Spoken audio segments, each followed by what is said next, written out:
Okay, so let's talk a little bit about your sinuses and the role that the sinuses play in breath work in general and largely your health.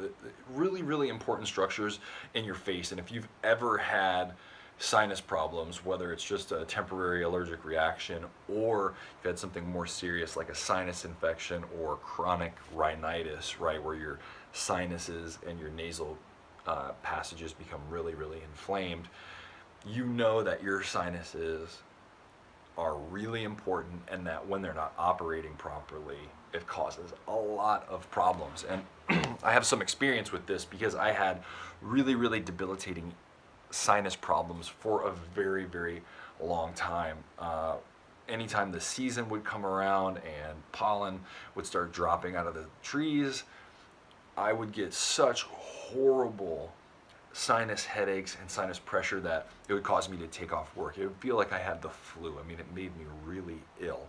And what I found is that through purposefully training my nose and my nasal capacity is that I dramatically reduced negative effects of the season. But then after that passed, I also started to improve my respiratory function, my olfactory function, so my sense of smell has gotten really, really potent. And then there's also many other things that your sinuses contribute to that are a really important part of your health. For example, your sinuses help filter the air that comes through, right? It's really moist. We have mucus in our sinuses, and that stuff traps larger particles that our lungs really aren't meant to pass through the system. We also release T cells that have immune function, and so that starts to kill virus and bacteria on the way into the system that might be in the air.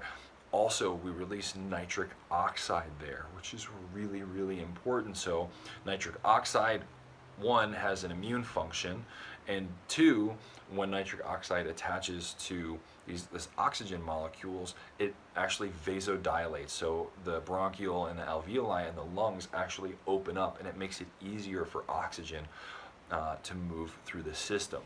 Now, in addition to that, the pressure regulation that's going on in our sinuses has a lot to do with our vestibular health. So our ear, nose, and throat, and the way that our body feels balance and position in space. So you may have noticed that if your sinuses are clogged up, if you stand up really quickly or you try to change direction, it's a little bit easier to kind of get dizzy and lose your sense of position.